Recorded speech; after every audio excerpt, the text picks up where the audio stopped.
आप सभी को हाथ जोड़ के नमस्कार। आप हंसते रहो हमेशा लगातार। आप सभी का आपके ही YouTube चैनल में हम आपका स्वागत करते हैं। चलिए कहानी शुरू करते हैं। चैनल पे नया हो सब्सक्राइब करना और लाइक एंड शेयर करना मत भूलना। धन्यवाद।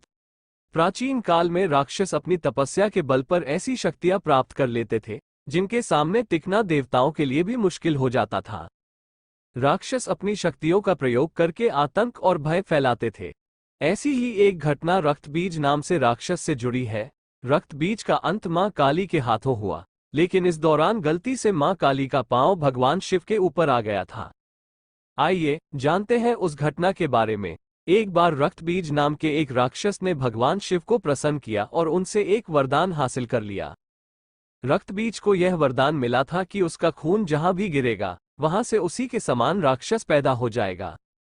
रक्तबीज को अपने इस गुण पर बहुत अभिमान था, इसलिए उसने अपनी शक्तियों का गलत इस्तेमाल करना शुरू कर दिया।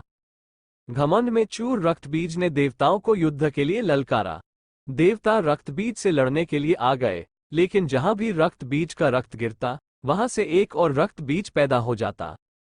इसका परिणाम ये हुआ कि बहुत सारे रक्तबीज पैदा हो गए, जिन्हें हराने का कोई रास्ता देवताओं को दिखाई नहीं दे रहा था। घबरा कर सभी देवता मां दुर्गा के पास पहुंचे और अपने प्राणों की भीख मांगने लगे। मां दुर्गा ने रक्तबीज के वध के लिए काली का रूप धारण कर लिया। रक्तबीज को देखकर मां काली क्रोध से भर उठी और अपनी जीभ को इतना फैला लिया कि सारे रक्तबीज उसमें समा गए। अब जहां भी रक्तबीज का रक्त गिरता मां काली उसे पी जाती। रक्तबीज को समाप्त करते हुए मां इतनी क्रोधित हो गई कि उनको शांत करना मुश्किल हो गया। काली मां का ये रूप विनाशकारी हो सकता था, इसलिए सभी देवता भगवान शिव के पास पहुंचे और बोले कि आप ही मां का क्रोध शांत कर सकते हैं। मां काली के क्रोध को शांत करना भगवान शिव के लिए भी आसान नहीं था, इसलिए भगवान शिव काली मां के मार्ग में लेट गए। क्रोधित मां काली ने जैसे ही भगवान शिव के ऊपर पांव रखा वो झिझक कर ठहर गई और उनका गुस्सा शांत हो गया। इस तरह भगवान शिव ने देवताओं की मदद की और मां काली के गुस्से को शांत किया, जो सृष्टि के लिए भयानक हो सकता था।